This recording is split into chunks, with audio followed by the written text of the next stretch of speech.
Why was the corridor so quiet when everything else felt like it was about to explode? Major Anna Sharma stood with her palm resting against the steel door, feeling the vibration of voices on the other side. Not the words, just the pressure of them, authority compressing the air, anger, urgency. The door was cold, impersonal, humming faintly with power like it didn't care who waited outside it or why. She didn't move. She didn't knock. She simply listened. The smell told her more than the sound ever could. Recycled air, burnt coffee, ozone from overworked electronics. A command center running too long without sleep, without doubt. That was always the danger, not exhaustion, certainty. A voice rose above the rest, gravel rough, used to being obeyed. I don't care what the protocol says. The asset is compromised. I want a kinetic solution, now. Anna let the words pass through her without reaction. She had heard variations of them her entire career. When pressure peaked, nuance was the first casualty. Another voice cut in, younger, tight with nerves. Sir, the liaison from Langley is still outside. Major Sharma. A pause, then dismissal heavy and final. Then she can keep waiting. We're 5 minutes from losing $1 billion prototype and a recovery team. I don't have time for interagency paperwork. Get her out of here. Anna's hand fell from the door. Not because it hurt, because there was nothing more to feel there. She turned her eyes to the biometric scanner beside the frame. The small green light blinked steadily, indifferent. It didn't know rank. It didn't know truth. It only knew access. Footsteps approached behind her, controlled, hesitant. A young captain stopped at a careful distance as if proximity itself carried risk. Major, he said quietly, General Madsen's orders. This is a flag-level briefing only. I need you to wait in the outer office. She looked at him then, really looked, pale skin. Tension locked into his jaw. The fear of making the wrong person angry radiated off him like heat. He expected resistance, or entitlement, or at least irritation. What he got was silence. Anna nodded once, slow, deliberate. No problem, she said. The relief on his face confused him. He gestured down the hallway. This way, ma'am. She walked without hesitation, boots striking the polished concrete in even rhythm. The corridor stretched long and sterile, walls washed in gray, lined with screens alive with maps of a country half a world away. Blue overlays, red indicators, white lines drawn by people who would never stand on that ground. She absorbed it all automatically. Friendly unit markers, suspected hostile movement, weather patterns simplified into symbols, and the gaps, always the gaps. They were steering blind. She stopped at the designated waiting alcove. 2 chairs, one muted news feed looping sanitized headlines. She didn't sit. Hands clasped behind her back, she watched reflections instead of screens. Aides moving too fast. Runners clutching data slates like lifelines. Shoulders tight with stress. Voices lowered when they passed her as if she were furniture. They thought she was waiting. She was working. Inside the command center, the world was shrinking. 5 generals stood around a glowing holographic table, blue light carving hard lines into tired faces. Stars on their shoulders caught and reflected the display like small, arrogant suns. The room was designed to project control, circular, enclosed, reinforced, power contained in concrete and certainty. At the center, a red icon blinked patiently. This is our problem, General Madsen growled, stabbing a finger at the projection. Prototype down, recovery team 30 minutes out, local militia converging. We're flying into a storm, General Porter said, voice tight. Microburst forming over the mountains. My pilots will be blind. We don't have a choice. The words landed like a verdict. A colonel stood just behind Madsen, tablet in hand. Davies, impeccable uniform, impeccable posture, gatekeeper. The kind of man who believed order itself was a weapon. He filtered information instinctively, deciding what mattered before it reached the table. The major outside hadn't mattered. Sirens of urgency drowned out caution. Speed became the solution. Force the answer. Push harder. Tell them to accelerate, Madsen said. Maximum speed. The metallic clang of his fist on the console echoed. It sounded like something breaking. Outside, Anna felt it through the floor. Inside, 12 men in a helicopter were unknowingly being offered to a canyon that had already memorized their shape. The argument escalated, voices overlapping, until the door hissed open. Silence followed, the kind that meant something had gone wrong. Anna stepped inside. No announcement, no rush, just presence. Colonel Davies moved immediately, intercepting her path. Major, I gave you a direct order. This area is restricted. She didn't look at him. Her eyes were already on the map. You are about to send 12 men to their deaths, she said calmly. For a moment, no one spoke. Then Madsen exploded. Who the hell do you think you are? I'm Major Anna Sharma, she replied, finally meeting his gaze. And your intelligence is wrong. Davies stepped closer, invading her space. You're relieved. Hand over your credentials. He reached for her arm. She wasn't there anymore. It wasn't dramatic, it wasn't violent, just absence, a half step, a shift. His hand closed on nothing. You can arrest me, she said, but the asset is a decoy, and that canyon is a kill box. Laughter almost came, almost. Show me, Porter said instead. Anna pointed, one finger steady. Zoom, increase spectral resolution. The room held its breath as the image sharpened. That heat signature, she continued.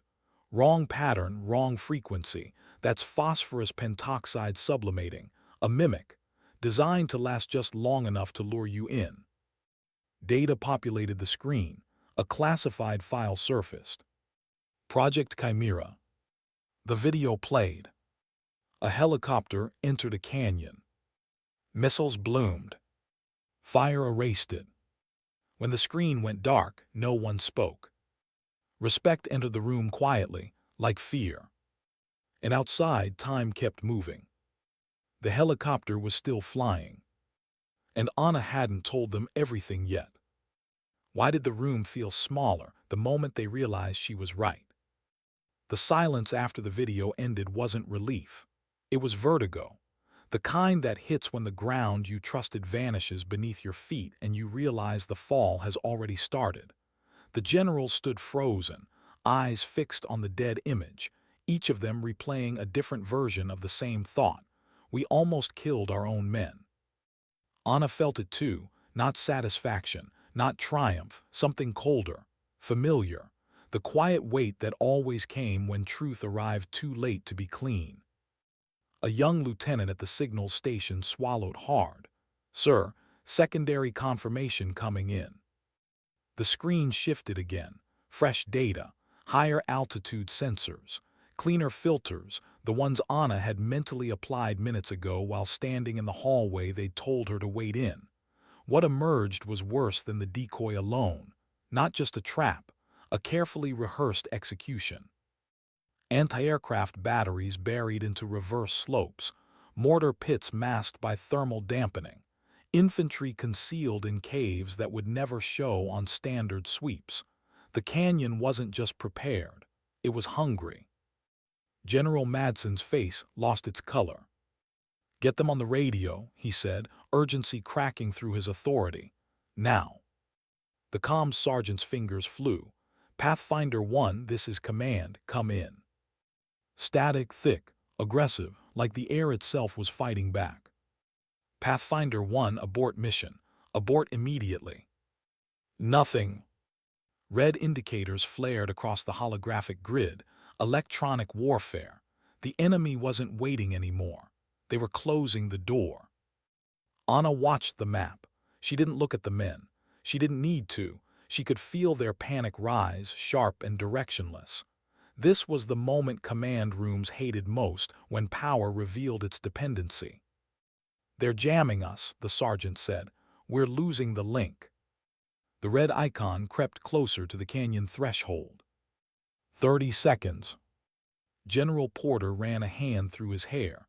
"Weather data just dropped. Satellites are." The lights flickered. Once, twice. Then everything died. The room plunged into emergency red, alarms screaming as if the base itself were wounded. Screens went black in sequence, each one another sense gone blind. Satellite uplink severed. HF and UHF down. "It's global, no regional solar event." A technician burst in, breathless.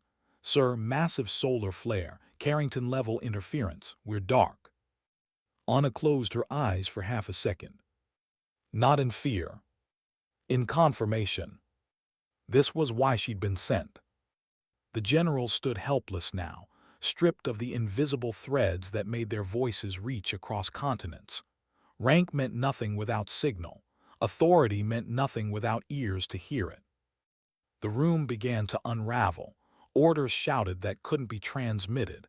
Consoles rebooted into emptiness. Aides demanded updates no one could give. And somewhere in the dark sky, 12 men flew blind toward a canyon that had already decided their fate. Anna stepped away from the wall. No announcement, no urgency, just movement. While everyone stared at dead screens, she scanned the room itself.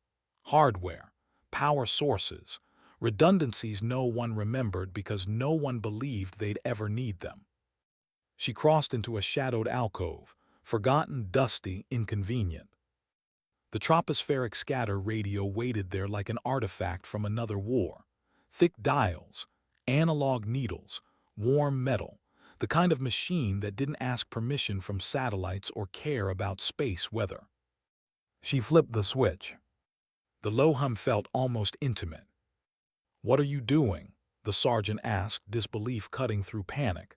"That thing's obsolete." 2 years, Anna said, "not 20. Vacuum tubes glowed faintly, orange like embers refusing to die. She adjusted the frequency, calculated angles in her head, used the storm itself as a conduit, chaos as infrastructure. "I need the Archangel folder," she said. The sergeant hesitated, then moved. Authority had shifted without ceremony. Anna memorized the one-time pad in a single glance, key to burst, not voice, data, a whisper aimed at a precise slice of sky. Colonel Davies noticed then. He pushed through the chaos, anger and fear tangled together. "You are not authorized." He reached for her shoulder. She moved. It wasn't aggression, it was inevitability. Leverage, momentum, anatomy. The colonel hit the floor hard enough to silence the room. Anna never broke eye contact with the screen. "He's fine," she said. "Don't move him." The radio hissed. Then a pulse. A ghost in the static. "Pathfinder 1," she said calmly. "This is Archangel, do you copy?" A voice emerged, fractured but alive. "Copy, Archangel, who is this?" Relief surged through the room like oxygen. "You're flying into an ambush," Anna said. "Turn now, reroute to Zulu." 30 seconds out, the pilot replied. "You just saved our lives." Anna closed her eyes for a breath she didn't realize she'd been holding. She guided them through the storm, around microbursts, through air that wanted to tear them apart. Her voice never changed, never rushed. When the green icon finally blinked over friendly ground, no one spoke. The crisis ended quietly. Anna powered down the radio. The glow faded. She turned. 5 generals stared at her like men, waking from a shared nightmare. Madsen stepped forward, humility heavy in his voice. "Who are you?" Anna reached into her jacket. The badge landed softly on the desk. Recognition spread like ice. Apologies followed, frantic, overlapping, desperate. She listened, then closed the case. "Respect," she said quietly, eyes on the map, "is a tool, not a privilege." And in the silence that followed, They finally understood what they had almost lost, not just 12 men, but the right to believe they deserved to lead. Why did the apology sound louder than the alarms ever had? The room had gone still in a way that made sound feel dangerous. No one moved, not the generals, not the aides, even the technicians who moments earlier had been sprinting between consoles like firefighters in a burning building, now stood frozen in place, as if motion itself might undo the fragile reality Anna had stitched back together. The badge sat on the desk between them, small, unassuming, heavy in ways no one could measure. Anna didn't look at it anymore. She didn't need to. She had learned long ago that symbols only mattered to the people who needed them. For her, the work had always come first. The truth, the lives tethered to it. General Madsen cleared his throat. The sound seemed too loud. "Assessor Sharma," he said carefully, each word weighed before release. "We failed to recognize the nature of your assignment." Anna studied his face, not with judgment, with assessment, stress lines carved deep, pride cracked but not yet broken, a man who had survived decades by being decisive, not reflective. "That's accurate," she replied. No insult, no absolution, just fact. Colonel Davies sat against the wall, pale, arm cradled. He avoided her gaze, staring instead at the floor like it might open and swallow him. Anna felt no satisfaction in his discomfort. She had learned to separate correction from cruelty. He had acted the way the system had trained him to act. That didn't excuse it, but it explained it. "You overrode the chain of command," Madsen continued. "You assumed operational control without authorization." Anna nodded once, yes. The admission landed heavier than any defense would have. "And you assaulted a senior officer." "Yes." The room waited for justification. None came. Because justification wasn't the point. "I did what the situation required," she said finally. "You were blind, your systems failed, your men were 30 seconds from dying." She paused, then added softly, "Hierarchy doesn't matter to gravity, or weather, or ambushes." No one argued. The silence pressed in again, but this time it wasn't shock. It was reckoning. General Porter spoke next, voice quieter than before. "You knew about the solar flare." Anna shook her head.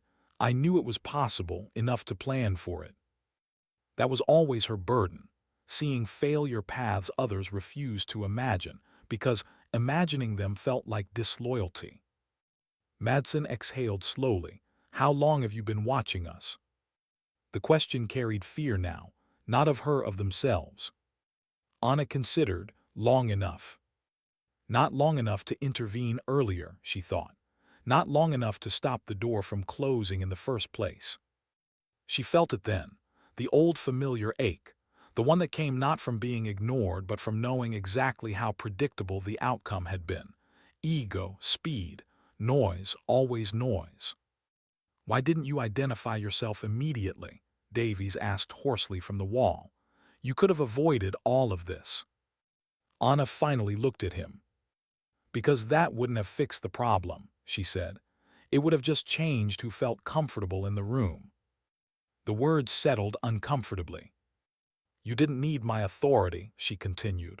"You needed my analysis, and you weren't listening."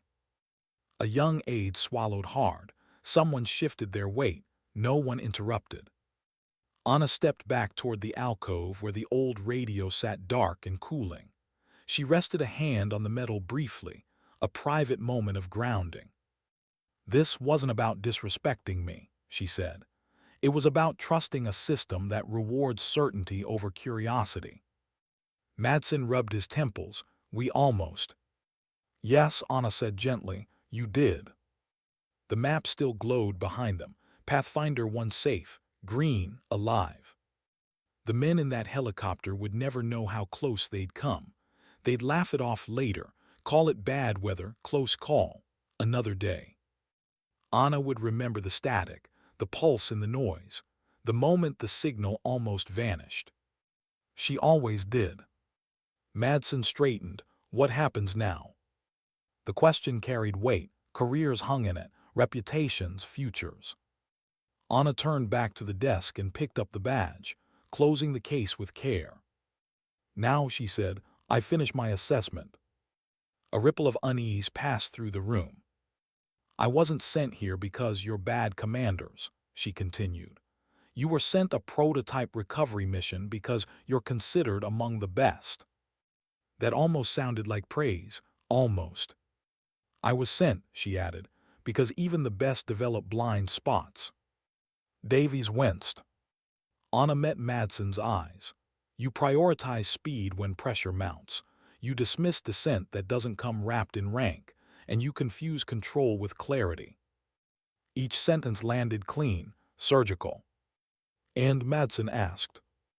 And that will get people killed, she said simply. Just not always on days this dramatic. The room absorbed that in silence. Porter nodded slowly. What would you change? The question surprised her, not because it was asked, but because it was sincere. Anna thought of her first deployment. Young, overprepared, ignored until the moment she was needed. She thought of the times she'd been right too late, of reports filed and buried, of warnings softened so they wouldn't offend. Build rooms where questions survive pressure, she said, where silence doesn't mean compliance, where someone standing outside the door is treated as a variable, not a nuisance. Madsen looked toward the corridor, the door, the scanner. I failed that today, he admitted. Anna nodded, yes. No comfort offered, no cruelty intended. Just truth. An aide stepped forward hesitantly. Ma'am, the recovery team is requesting a debrief with Archangel. Anna felt something loosen in her chest. Tell them I'm unavailable, she said. Tell them the system worked. Because in the end, it wasn't about her. It never was. She walked toward the exit. No escort, no ceremony. The generals parted instinctively to make room. At the door, she paused. Today ended well, she said without turning around. That doesn't mean it was a success. The door opened with a quiet hiss. As it closed behind her, the room felt larger, emptier. And for the first time, they weren't sure that was a good thing. Why did the quiet hallway feel heavier than the command room ever had? Anna walked alone, boots echoing softly against concrete that no longer vibrated with urgency. The alarms were gone now. The crisis had resolved itself into reports and checklists and reassurances that would circulate upward until the edges were smoothed into something acceptable, something survivable. She welcomed the silence anyway. Silence told the truth more often than voices did. Halfway down the corridor, her hands began to shake. It was subtle, a tremor she kept hidden by clasping them behind her back. The body always reacted after the danger passed. Adrenaline waited patiently for permission to leave, and when it did, it demanded payment. She paused at a junction where the lights were dimmer, leaned her shoulder briefly against the wall and breathed. In, hold, out. The pattern was muscle memory now, learned the hard way, learned young. A memory surfaced uninvited. A briefing room much smaller than the one she'd just left, folding chairs, a single dusty fan rattling overhead. She'd been the only woman there too, 26 years old, freshly promoted, certain she'd earned her place. She spoken up then as well. This route exposes the convoy's flank, she'd said. The locals use that ravine as a funnel. The captain had smiled politely, the kind of smile meant to reassure without listening. Duly noted, Major, he'd said. We'll stick to the plan. They'd lost 3 men that night. She hadn't been invited back to the next briefing. The memory tightened her chest, not grief anymore, something harder, a resolve forged from repetition. Anna pushed off the wall and kept walking. Behind her, the command center began the slow process of narrative control. Calls were placed. Notes were drafted.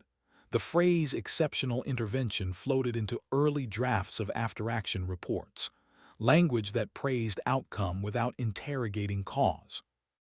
Madsen stood alone at the table long after the others had left, staring at the map. Green icons pulsed. Safe. Successful. He didn't feel victorious. He felt exposed. A knock came at the door. "Enter." General Porter stepped in, tablet under his arm. "We've stabilized comms. Full satellite restoration expected within the hour." Madsen nodded absently.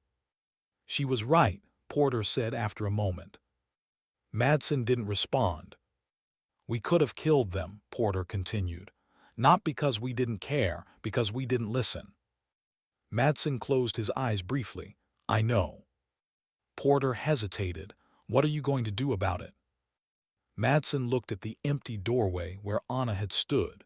"Figure out how many times this has happened before." That answer frightened Porter more than any solar flare ever could. Meanwhile, Anna reached her temporary quarters, a small, undecorated room assigned to her like a footnote. She locked the door behind her and finally let her shoulders drop. She sat on the edge of the bed and stared at the wall. For the first time since the crisis began, she felt tired.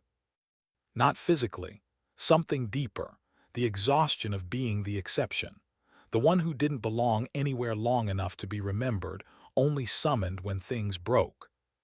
Her phone buzzed. Unknown secure channel. She answered. "You made quite an impression," a familiar voice said. "Wasn't trying to," Anna replied. A faint chuckle. "You never do." The voice belonged to Director Hale, one of the few people who knew exactly what she was and what it cost. "Initial assessment?" he asked. Anna leaned back, eyes closing. "Competent, rigid, predictable under stress. And dangerous. In certain conditions," she said, "like most systems that reward confidence over humility." Silence on the line. "You intervened," Hale said. "That will ripple." "It already has." "Good," he replied. "That was the point." Anna opened her eyes, "Then stop sending us in as ghosts." A pause, longer this time. "You know why we do," Hale said quietly. She did. Visibility changed behavior. Ghosts revealed truth. "Get some rest," he added. "There will be questions tomorrow." "There always are." The call ended. Anna lay back on the bed, boots still on, staring at the ceiling. Sleep didn't come. It rarely did right away. Instead, another memory surfaced. A different mission, a different failure. A sniper nest misjudged, wind misread by command, her correction dismissed as overcautious. The shot that followed had been perfect, the aftermath hadn't.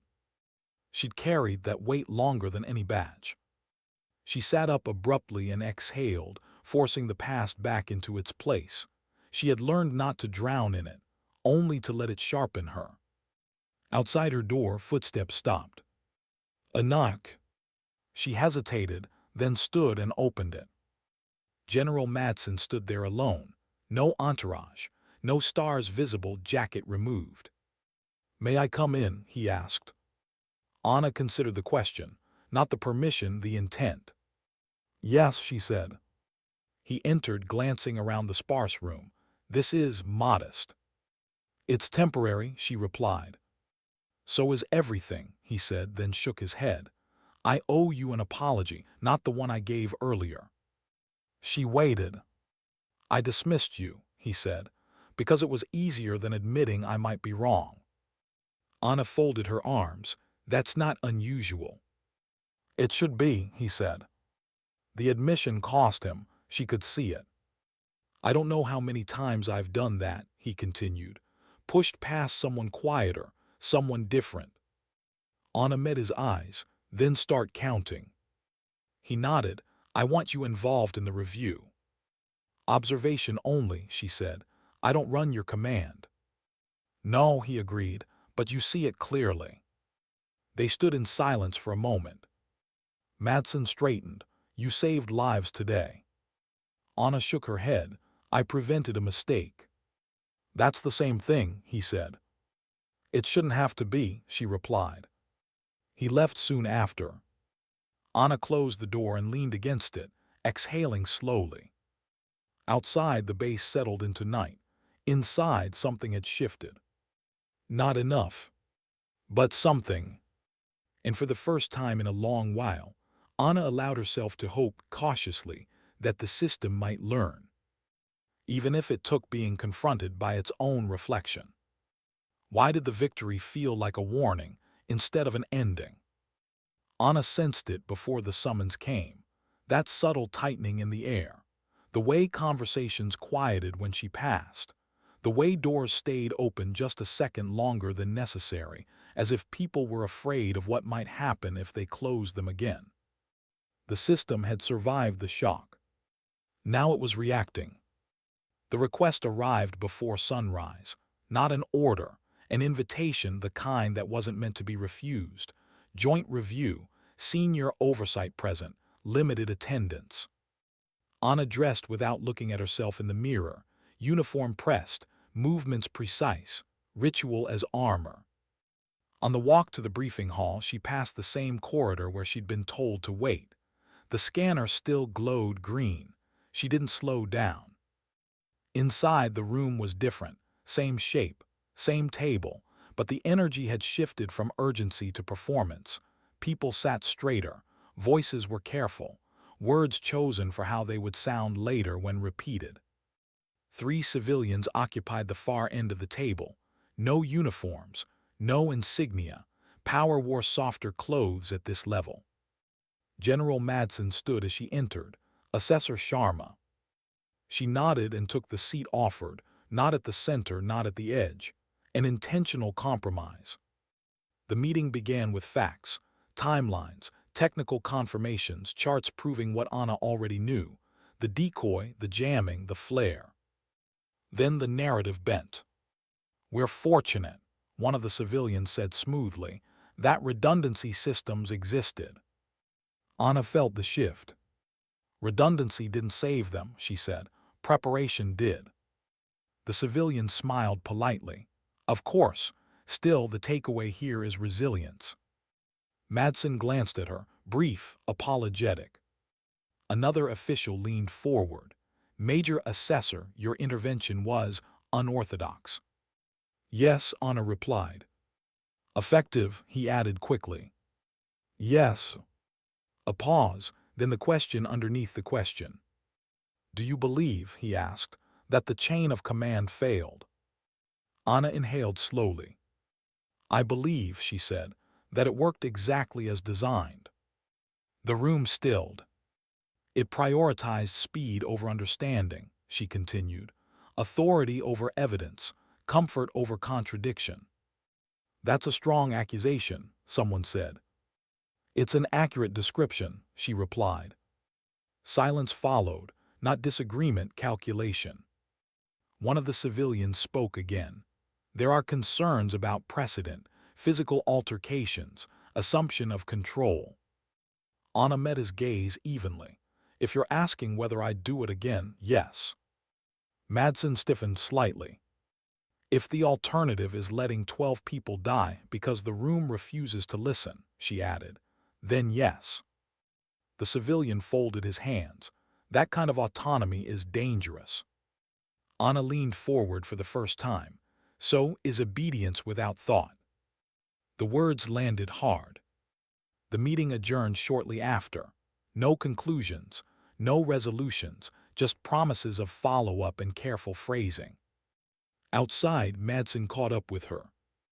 "They're going to bury this," he said quietly. "Not the incident, the lesson." Anna nodded. "That's what systems do when survival feels like threat." "They'll offer you protection," he continued. "A role, visibility." "I know." And Anna stopped walking, turned to face him. "Change that depends on permission isn't change," she said. Later that day, the offer came. Formal, polite, impressive. A permanent advisory position, access, influence, safety. All contingent on one thing: visibility. They wanted her badge on the table, her presence announced, her authority acknowledged and therefore manageable. Anna read the message twice, then once more. She thought of every time she'd been heard only after something broke, every time the warning label was added after the damage. She closed the file and declined. The fallout was quiet but immediate. Assignments paused, communications delayed. She was neither punished nor promoted, simply suspended in professional limbo, a familiar place. That evening, she walked the perimeter of the base as the sun dipped low, staining the horizon in bruised colors. A young sergeant approached hesitantly. "Ma'am." "Yes." "I was on comms during the blackout," he said. "I just wanted to say thank you." Anna nodded. "You did your job." He shook his head. "You showed us how."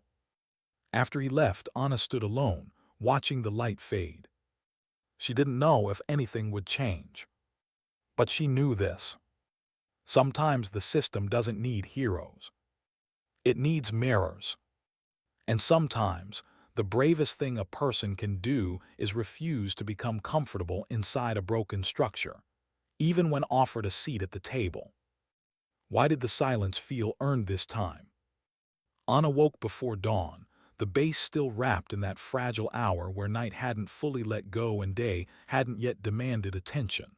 The world felt paused, as if even time were waiting to see what she would do next. She sat on the edge of the bed and breathed. No alarms, no calls, no urgency pulling her forward. Just quiet. For years, quiet had meant failure. It meant warnings ignored, reports archived, lessons deferred until someone else paid the price. But this quiet felt different, not empty, complete. She dressed slowly, deliberately, as if honoring the moment by not rushing through it. The uniform felt heavier today, not with rank or expectation, but with memory, with everything it had cost to wear it honestly.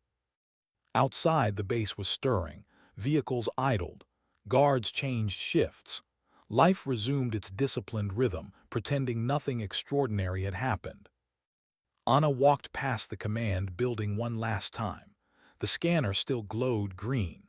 The door still opened for those who believed they belonged behind it. She didn't stop. Her phone vibrated. "Director Hale." "You declined," he said, not accusing, just acknowledging. "Yes." A pause, then. "That narrows your future." Anna smiled faintly. "It clarifies it. You know this won't be written the way it happened." "I know. And you're all right with that." She thought of the green icon blinking safely on the map, of the voice on the radio saying you saved our lives, of the quiet afterward. "Yes," she said. Hale exhaled slowly. "Then there's nothing more to ask." The call ended. Anna reached the edge of the airstrip as the sun finally broke the horizon, light spilling across metal and concrete alike. A helicopter lifted off in the distance, routine, uneventful, alive. She watched until it disappeared. Later that day, she turned in her temporary credentials. No ceremony, no audience, just a clerk and a signature. As she stepped outside, she passed a group of junior officers arguing quietly over a map.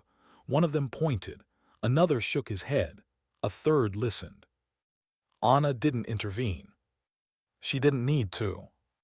The seed had been planted. Somewhere deep inside the command structure, a question now existed where certainty once lived, and questions, once allowed, had a way of surviving. As her transport pulled away from the base, Anna looked back only once. She didn't feel pride. She felt peace. Because dignity had never been about being invited into the room. It was about knowing when to walk away. And sometimes, the most powerful badge isn't the one that grants authority, but the one that proves you never needed it to do what was right.